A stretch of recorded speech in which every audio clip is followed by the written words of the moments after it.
incluso de alguna manera como se siguen las reglas un poco automáticamente, ¿no? Que es lo que decía yo antes. Casi sin pensarlo, es inconsciente, lo has incorporado, ¿no? Pero también es verdad que hay otras prácticas, ¿no? Y eso lo supieron muy bien. Entonces, otras prácticas cambian esas disposiciones, ¿no? Entonces eso lo supieron muy bien las feministas, las sufragistas inglesas, o nuestras, o Clara Campoamor, etcétera, que dijeron: oye, aquí hay que votar, ciudadanía es votar, es practicar la ciudadanía. Y solo la práctica de la ciudadanía puede cambiar a las mujeres, ¿no? Y hacerlas, digamos, discutir consigo mismas, ¿no? No es el sermón del cura los domingos, tenéis que ser buenos, porque todo el mundo oye el sermón y luego es malo, ¿no? No es el sermón, son las prácticas, las formas de hacer, las incorporaciones, ¿no? Que hacen que entres en... Entonces yo creo que eso es importante, ¿no? Eso es el camino que marca Bourdieu, por lo menos para mí. Bueno, ¿qué contestas? Era para decir una contestar. Yo creo que también sirve para animarnos ver ejemplos de cómo verdaderamente, a pesar de la dificultad de cambiar ciertas prácticas, en el periodo que llevamos de un feminismo activo, consciente, hay prácticas que han cambiado, pero es que es visible. Yo ahora se me ha cruzado porque estaba pensando justamente en esa especie de diktat que hay sobre las mujeres, la apariencia que tenemos que tener, cómo nos tenemos que cuidar, etcétera, la limpieza y tal, que no es un diktat hacia los varones y sí hacia las mujeres. Y estaba pensando en que cuando Simone Weil, que es una filósofa, escribía y vivía, ella murió a los 32 años, yo he visto fotografías de ella, las habría visto todas, y era una chica normal, incluso mona. No, quiero decir, bien. Un escritor como Bataille, importantísimo, al que he leído y al que he disfrutado, se permitió en una novela hablar de ella como si fuera el monstruo de los monstruos, de fea, de desarreglada, porque yo es que aún recuerdo, o sea, esa novela, porque mira que me gustaba Bataille, cuando dice, por ejemplo, que dice, tiene las manos, dice, es como si no se hubiera lavado las manos después de ir al váter. Yo pensé, ¿cómo puede estar diciendo eso de esta mujer, ¿no? O sea, porque alguna razón tiene que haber. Claro, si yo comparo mis manos, por ejemplo, con las manos de mi madre, cuidadas de una cierta manera, que ahora también hay muchas mujeres que se las cuidan y tal, es decir, ahora hay prácticas diversas y contradictorias, pero hoy en día nadie pensaría, viendo mis manos, que está viendo unas manos desarregladas y sucias, o sea, no tengo las uñas largas y no llevo las uñas pintadas, pero no es eso, es decir, ya hay una visión que ha cambiado. Luego, es verdad que la práctica de las mujeres, que es decir, muchas de las que estamos aquí, las hay más arregladitas y menos arregladitas, pero nadie diría de las que somos menos arregladitas que, yo qué sé, que vamos sucias o que somos, yo qué sé, que, no sé, una cosa insultante, ¿no? Sino que se ha incorporado también que no. Pero eso, por ejemplo, era impensable, si nos retrotraemos a lo que era hace 50 años, es impensable, ¿no? Que, no sé, como muchas otras cosas, como llevar el pelo blanco, o sea, eso era impensable, o sea, eras desarreglada. ¿Cuántos peluqueros me han dicho? Es que quedas desarreglada. Sí. Entonces, pero eso ha cambiado, ya nadie... No, Michael, ya nadie no. Sí. Bueno, a mí todos los meses del año me dicen, es que porque si te pintaras el pelo, con lo joven que te estás... Eso es otra cosa. O sea, todos los meses. Entiéndeme, o sea, ha habido ahí quiero decir, lo digo para que veamos que efectivamente las prácticas, es decir, que empiece a haber mujeres haciendo las cosas de otra manera, efectivamente tal. Nuestro problema está más bien en cuáles son esas cosas que tenemos que hacer, en dónde tenemos que incidir, y por eso yo decía que lo de la feminización de ciertos ámbitos públicos a mí me ha sacudido contradictoriamente, ¿no? Como cuando se apela a esos valores femeninos que son superiores, que son tal, que son... Es decir, hay algo ahí que no sé si ese es el camino, y entonces a veces cuando se inicia ese camino no estoy muy segura de que esa sea una práctica que se deba adoptar, aunque claro, hasta ahora solamente es un discurso, entonces como tal discurso tampoco cambia mucho las cosas, pero quizás es que no va a cambiar las cosas tampoco ese discurso, porque ¿qué nos imaginamos? Que es que los líderes políticos masculinos van a decir usted primero, no, por favor, no lo creo, y además en algunos momentos pues un puñetazo en la mesa pues no está mal. Lo de los rituales atávicos, que yo creo que son tremendos. Los rituales atávicos de dominación son tremendos, ¿no? Es que todos los días, pero hay uno que a mí me pone de los nervios, que a partir de marzo empezamos, que son las comuniones de los niños y de las niñas. Las niñas van de princesas y los niños van de capitanes, de almirantes, con medallas, de marineros, etc. Y eso es el 90% de los niños de nuestro país. Y respecto a la feminización de la política, vamos, esto por ejemplo lo dice mucho Ada Colau. Yo no creo que sea resaltar los valores naturales por esencia femeninos. No, creo no, que pero yo creo que ella quiere decir otra cosa. Por eso. Yo pienso que sí, que en la medida que hemos estado fuera del poder, hemos conservado algunas, en la medida que hemos tenido que estar en la competición, ¿no?, de dominación, sí que hemos mantenido a las mujeres, debido a nuestra dominación, ciertos valores que humanizan a la sociedad en general, como género. En ese sentido pienso yo que se llama. Aparte que la representación pública creo que estamos yendo para atrás. Aparte de la representación de mujeres que hay. Y no se trata de algún puñetazo, no. Vamos, se trata de querer triunfar. A mí no me gustan las políticas que reproducen todos los esquemas masculinos. No es que no me gusten, es que pienso que para hacer eso pues no tienen que estar, pero la verdad no se cambia nada a nivel profundo. Yo quería hilar, bueno, yo es que me toca. No, ella hace trampa, ella hace trampa, es que si no. No.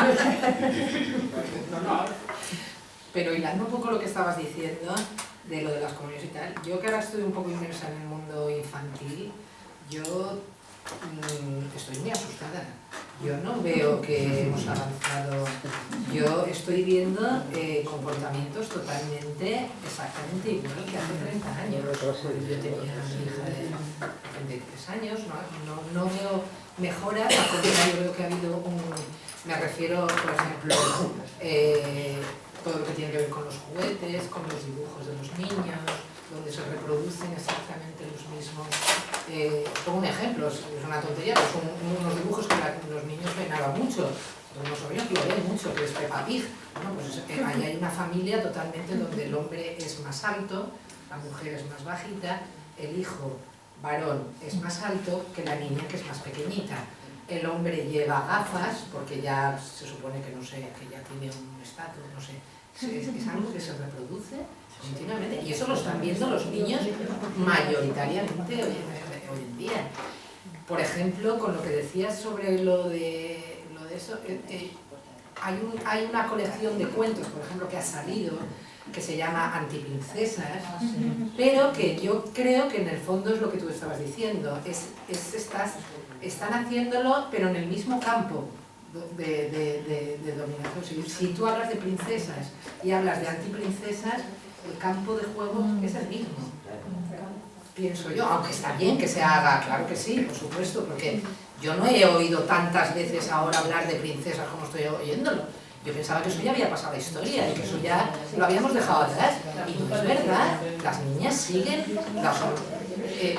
pidiendo cosas que se hacen, por no hablar de los juguetes cuando hablas el sexismo que hay total entre la división entre hombres, entre niños y niñas. Es que yo ahí soy muy pesimista. ¿Y las bodas? Bueno, y las bodas ya, vámonos, son auténticas. Ahora le tocaba a Lola. Solamente un apunte de cordialidad o de optimismo, porque Bourdieu ha diseccionado perfectamente y maravillosamente la realidad, y es cierto, pero yo, apuntando a lo de la feminización de la política, estaba convencida de que era la hora de que las mujeres entraran masivamente a hacer política. Claro, aquí me habéis demostrado que no es eso, que va por otro camino. Y, hombre, yo quiero pensar que está muy bien la teoría, pero que queda a la ciudadanía y sobre todo a las mujeres poner las prácticas de una vez en marcha, porque si no nos vamos a morir. Entonces, continúo pensando que toca feminizar la política y ponerse en práctica. Ya depende de nosotros. Podemos estar teorizando hasta de aquí 100 años, pero como no nos armanguemos y tiremos adelante, esto no cambia. Y respecto a lo que decía, es que no sé cómo te llamas, Berta, que hablabas de la maternidad, de la maternización de las mujeres. Yo, por ejemplo, intento ponerlo en práctica. Tengo 5 hijos y a mis hijas las quiero bien lejos. Les digo, iros por favor, correr el mundo, iros. Y si mis hijos se quedan en casa, pues mejor, porque así ayudan y trabajan y aprenden lo que es la casa. O sea, son pequeñas prácticas que no llegan a ser ni subversivas, pero por lo menos de ilusión también se vive. Lo son. Elisa. No estaba Ana.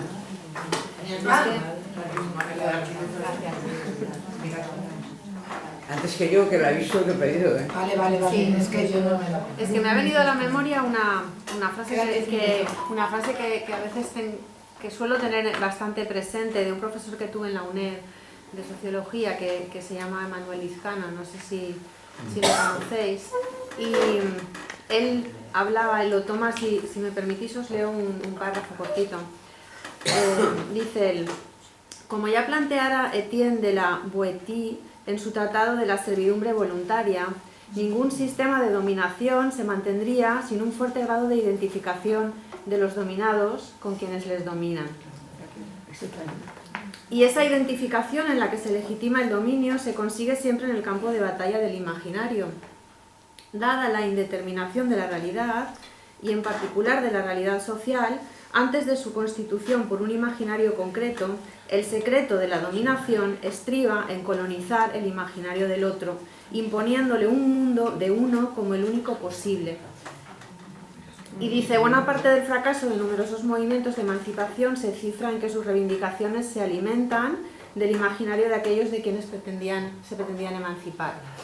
Y por eso yo, cuando he escrito o trabajado algo en relación con la coeducación, siempre he insistido en la necesidad de ofrecer modelos diferentes, para que no sea una clase teórica, sino que las niñas puedan poblar su imaginario de otras posibilidades para que puedan ponerlas en práctica, ¿no? Es decir, yo era al hilo de lo que planteaba Maite y de la pequeña corrección que hacía Lola, es que el tema es complejo. Es decir, porque tendemos a desvalorizar lo que nosotras hacemos. Un ejemplo muy claro. Cuando empezaron a hacerse asociaciones de mujeres, las que daban cocina o las que daban costura, esas eran reaccionarias. Es decir, y cuando eso es importantísimo. ¿Cuándo es importante? Cuando lo cogen ellos. Ahora ellos son cocineros. Y además enseguida cambian el lenguaje. Porque las que había antes era cocinera. Lo mismo con las modistas. Ahora son modistos. Entonces esas cosas son las que tenemos que revalorizar. Yo oigo a muchas mujeres que dicen, es que vas a arreglarte algo, porque ahora nadie sabe coser o muy poca gente. Y es carísimo, y cuando viene el fontanero que te cobra 40 euros solo por el desplazamiento, eso es barato. Es decir, es que es un tema muy complejo, en torno también a lo que plantearon, hay que estar más mujeres, pero hay que replantearse qué es lo que queremos ser. Y eso aprovecho para decir que yo, a quien no veo en el libro de Bourdieu, es al hombre concreto. Porque está claro que los varones están privilegiados, en cierto sentido. Pero claro, los varones también tienen que responder a un rol social, que a muchos les repatea, o aunque no les repatee, les priva, es decir, les priva determinados. Mirar ahora como a todos de conciliar tareas. Lo que quieren hacer todos es llevar a los niños a pasear y tal, porque eso es bonito, claro. Luego a la hora de cambiarlos ya cambian, en fin. Entonces, creo que el problema es complejo y hay que tener la balanza muy clara en un lado y en otro.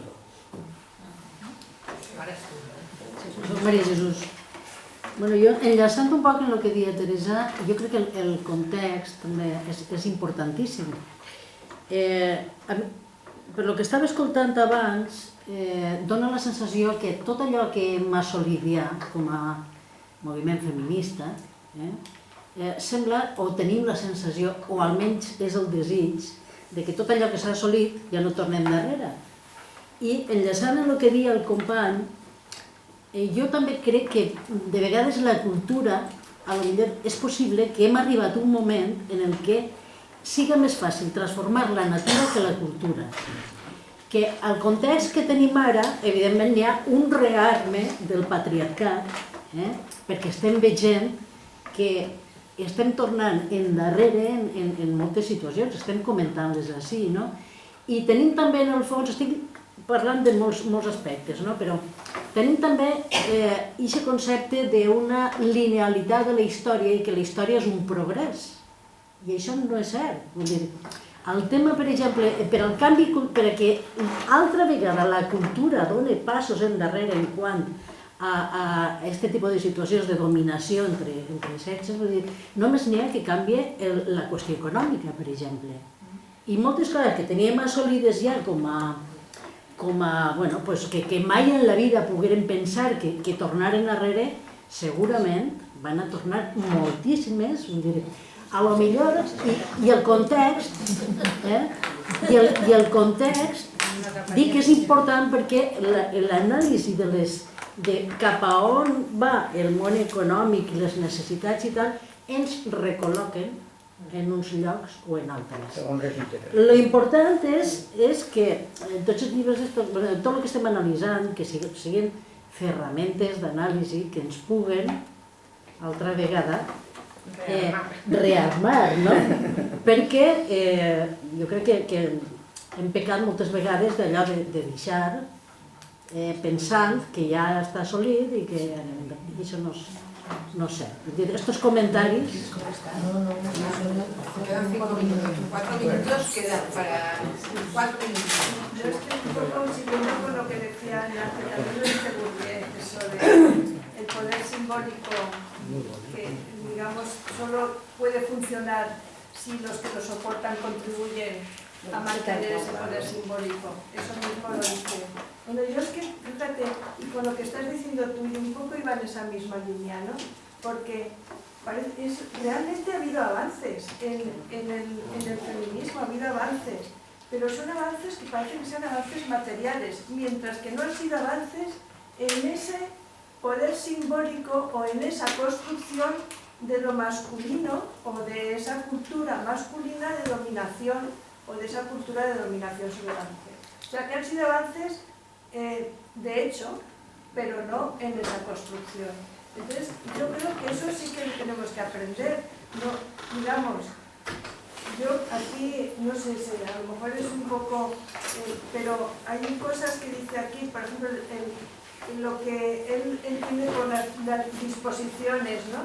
Pues está claro que si nosotras ya de entrada se ha creado ya una expectativa ajena y externa a nosotros, y nosotros estamos en esa disposición de que aceptamos ya esa expectativa, todo lo que podamos avanzar, se avanzará de hecho, pero siempre volverá hacia atrás, porque digamos, el poder simbólico es muy grande, o mejor dicho, la cultura que nos oprime o nos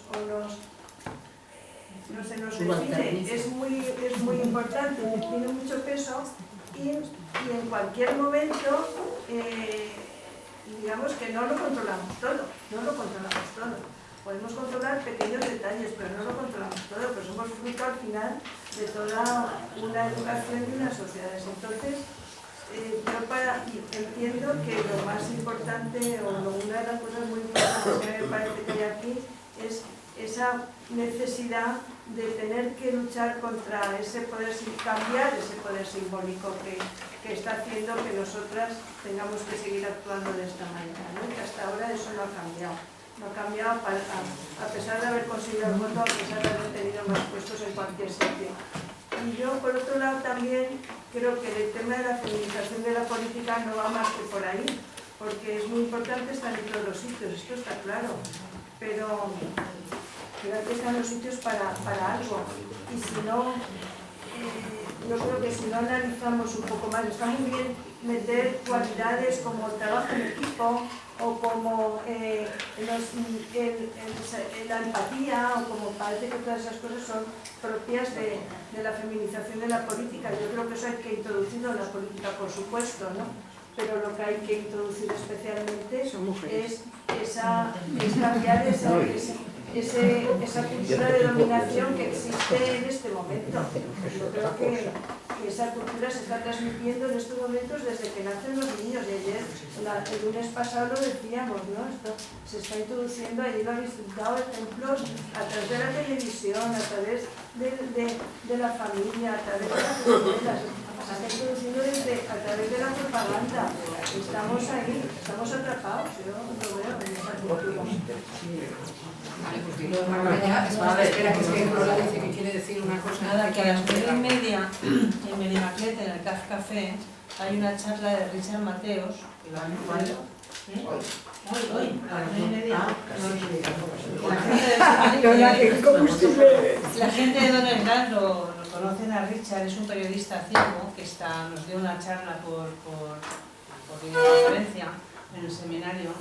Y da una charla sobre, él está viajando por Latinoamérica indagando las condiciones en que un chico ciego puede viajar con su vida y qué obstáculos se encuentra y tal. Total, ya ha organizado una movida en Bolivia, no sé, oíste lo de la marcha desde Cochabamba hasta La Paz, algo bestial, y lo va a contar esta noche en el Café, hay también proyección audiovisual y tal. Lo digo, pues a quien le interesa. Y otra cosa, yo en el Facebook y en la web ponemos, para las personas que no tengan claro lo que hay que leer, iremos poniéndolo al día para que se me quede claro.